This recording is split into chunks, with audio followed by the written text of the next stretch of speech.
All right, we now start not inaugural, first ever Damn with a Fan. And Rob here is the biggest fan of any team of any sport I know, Mr. Notre Dame. Rob, how we doing? I'm all right. I'm all right. I'm not too happy after seeing those rankings, but I'm trying to stay positive.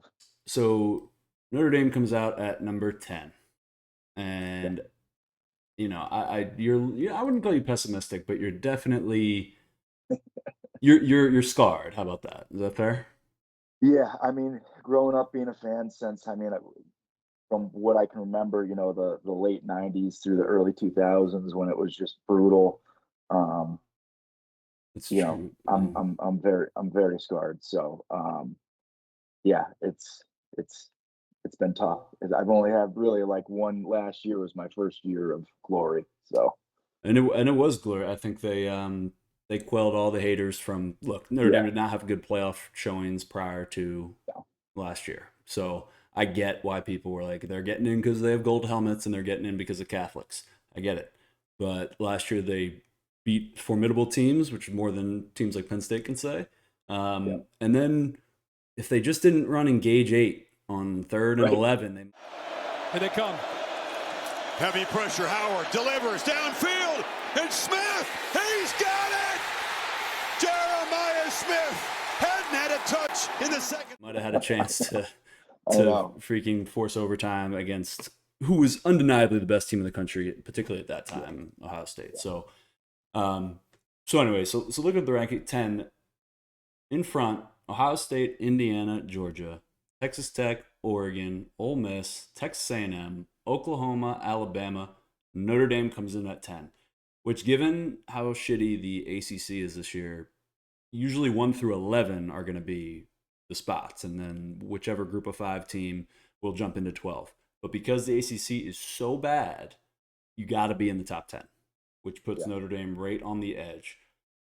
The yeah. number one team that should be bitching, and I know the popular answer to this would be Miami. I think it's BYU.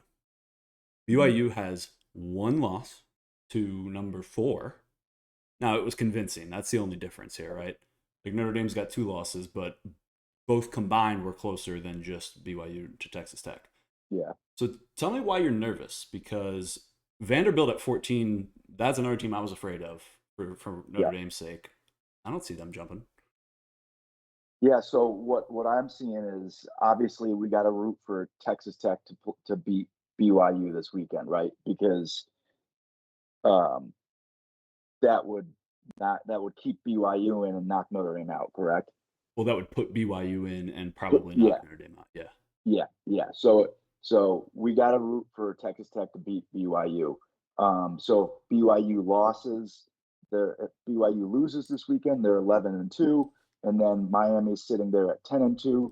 Does the committee jump Miami over BYU after that? And if that's the case, then you got Notre Dame at 10 and Miami at 11, and I feel like that's when they're going to say head to head. Right. And And the most fun part about this is that behind those closed doors, the committee members that are probably just controlled by ESPN and yeah, their conferences and all those things, um, they know no logic. They know no right, consistency more than anything, right? So, yeah, I mean, there's examples of head to heads.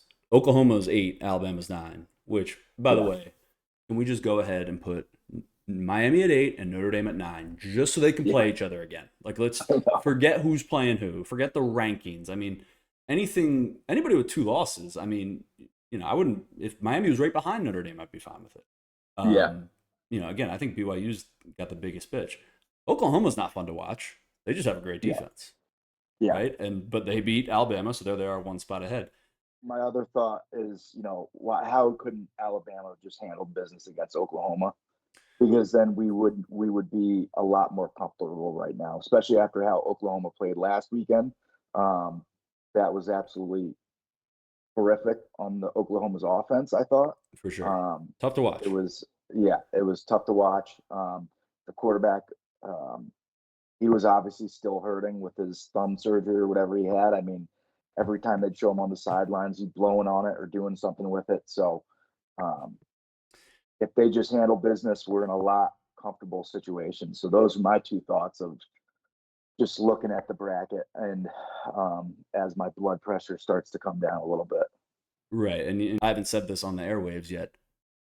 I really believe that outcomes depreciate over time, right? Yeah. So A&M's win over Notre Dame, which I'm going to insert the missed holding call right here.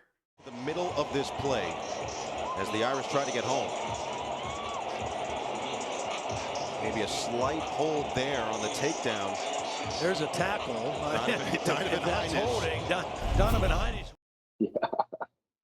That right there is the only reason that this conversation is even a conversation, because that would have made it 4th and 21. I don't think they convert that again.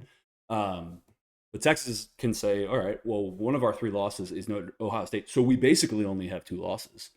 All right, well, congratulations.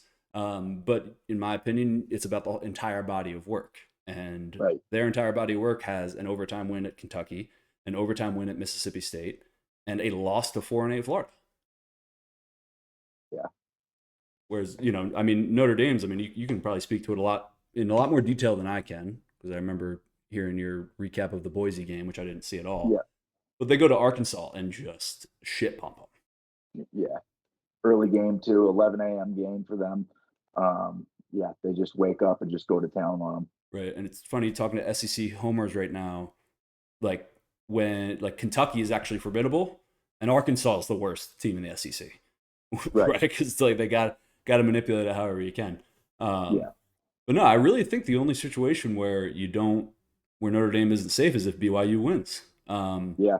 Now, if Alabama was also behind, then because then they could win and jump you. That's a bigger deal. But Oklahoma being safe there, that's just because they beat Alabama and that they still have that brand name. Let me ask you this: who do you want to play?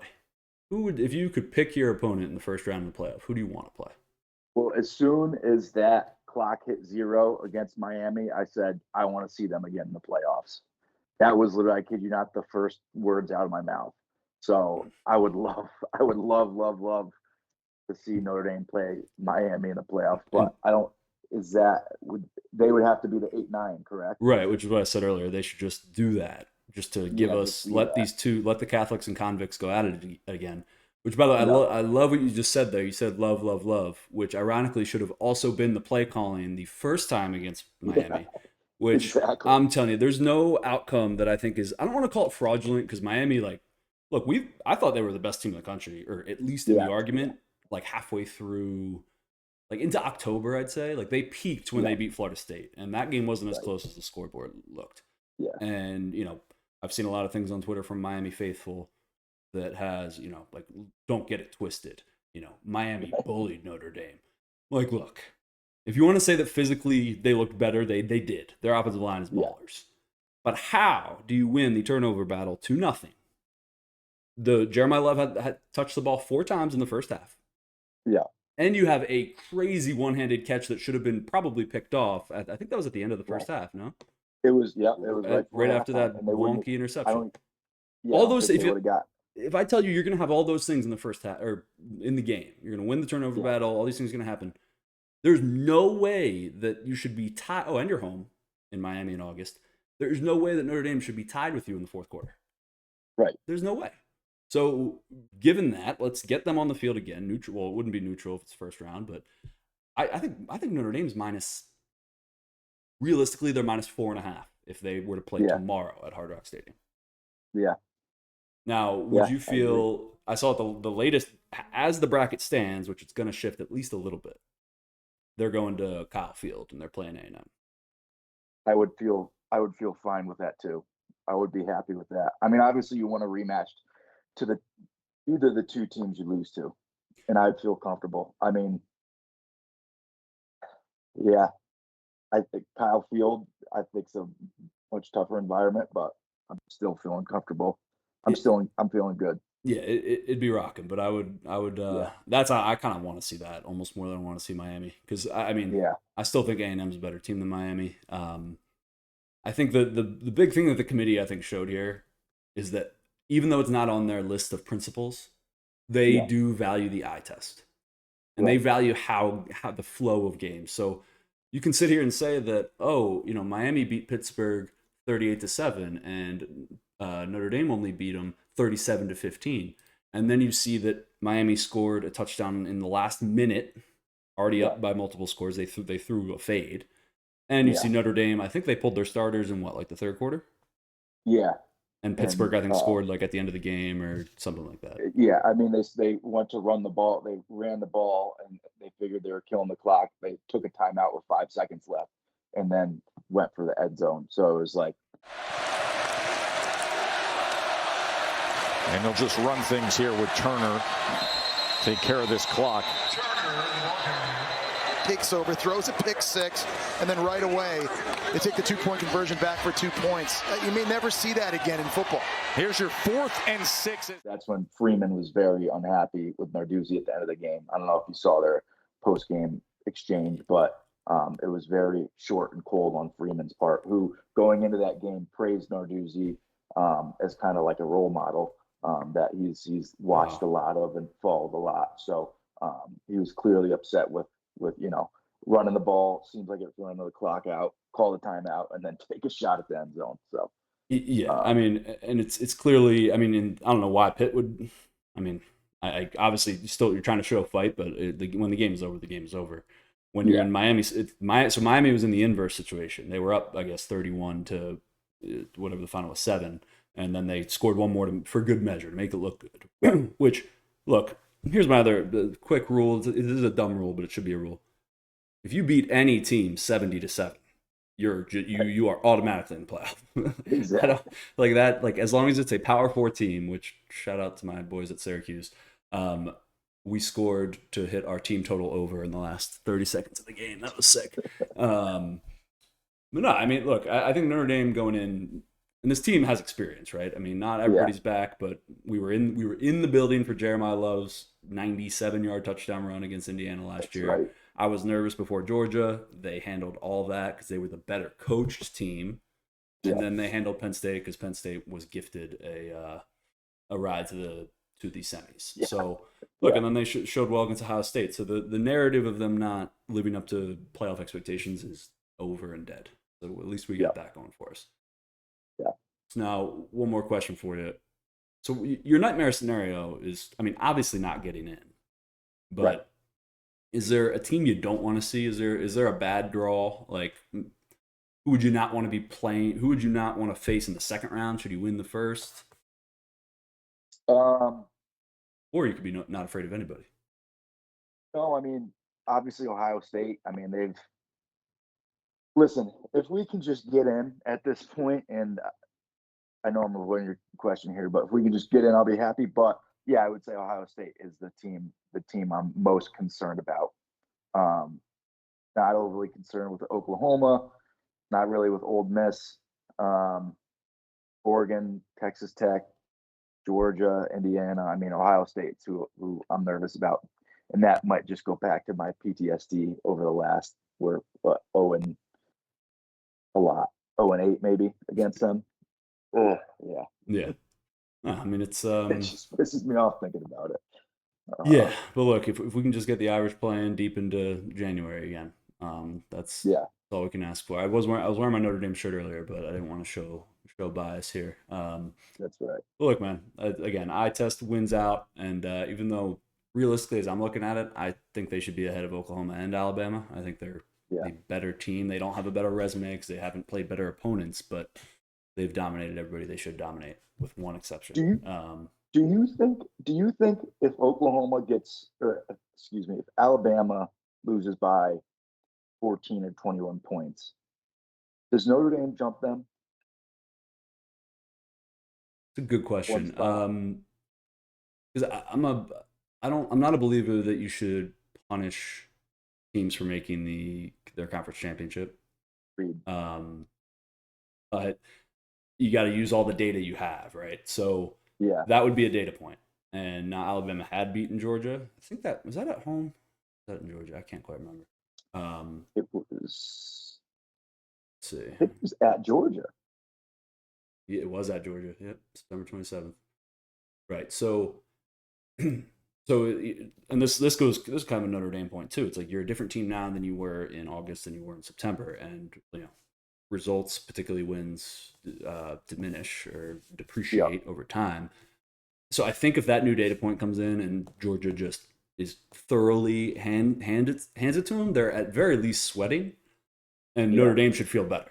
Because at that point, like again, I don't think you should. They're not a 3-loss team because they lose to Georgia in the conference championship. Like I know they literally are, but they're not. They lost 2 in the regular season. If they get like pounded, I could definitely see a world where that happens. Here's the other thing that hurts Oklahoma. Oklahoma wants Alabama to freaking win. I mean, the fact that they feel that they can sleep well is kind of annoying to me because Oklahoma is a tough watch. Yeah, they're a tough watch. Like I put out my interceptions video the other day, and John Mateer gave me one of each. Something you played quarterback. One of 3 things is one or more of 3 things are bad from a quarterback's perspective when an interception happens. It's either a bad throw, a bad decision, or bad luck. He had one of each. It was awesome. Yeah. it was really awesome. He started with the luck, then he went to decision, and then he had a bad throw. So anyways, I mean, he's electric to watch. He's a dog, but Oklahoma, I think, is probably the weakest team up there. And them being up there is what half of the reason Texas is so bolstered up. You know, it's kind of, you wonder if the SEC is just on a house of cards. Are Oklahoma, Alabama, and Texas, are any of them really that good? The answer could very well be yes. I'm just saying. So look, my one other take, I don't, I'm not a believer in Oklahoma at all, and it aggravates the shit out of me that they stayed at 8 after that LSU game. But it does kind of remind me of last year. Notre Dame's defense was dominant. Quarterback couldn't throw the ball. He was a dog though, and he could run around and made plays when he had to. Kind of reminds you of Oklahoma a little bit. Yeah, I mean, there's certain quarterbacks that you just hate to bet against, and he's one of them. I mean, I look, I put a future on Notre Dame a while ago. Like probably mid-season to win the championship. I think it plus like 550, and all my cash out opportunities to this point have just been to give my money back. Like there's been no change in the market of like we think they're better off, we think they're worse off. I tried to look up even earlier today. Notre Dame was plus 300 to not make the playoff.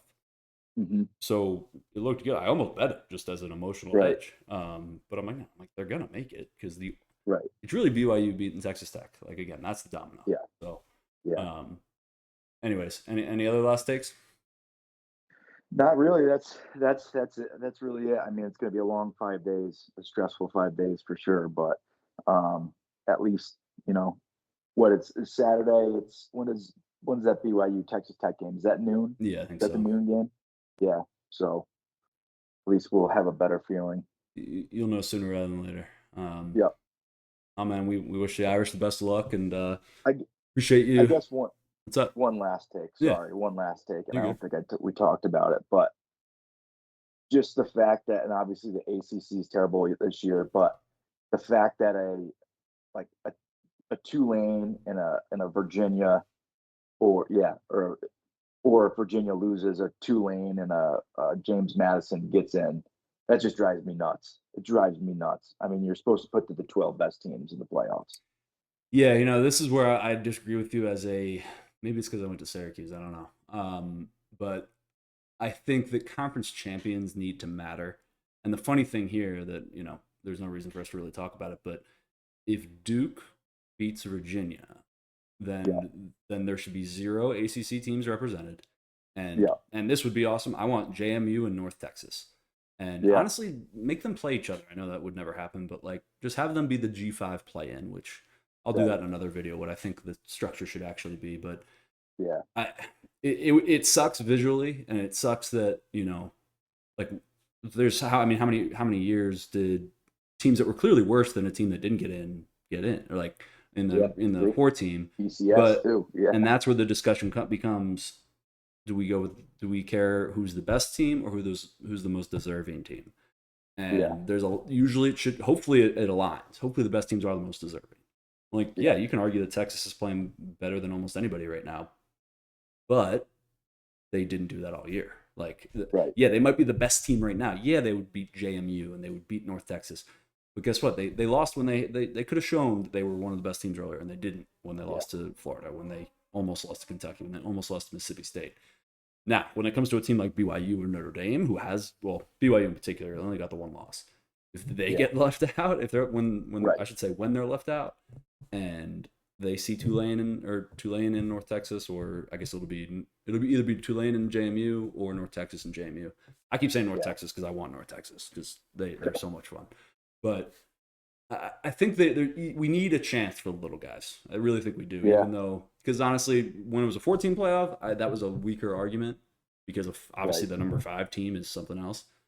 But, well, I guess it was only 1 through 4 then anyway. But in the 12 team, I mean, look, if you're at 13, 12, 11 looking in and you're pissed, you can just be pissed at yourself. You were 1 game away. That's true. You know, That's true. And look, Cinderella story just to get beat by 50. But hey, man, that's college football. Yeah. Right. All right, man. Well, appreciate you doing this. All right. And best of luck to the Irish. Yeah, go Irish. All right, man.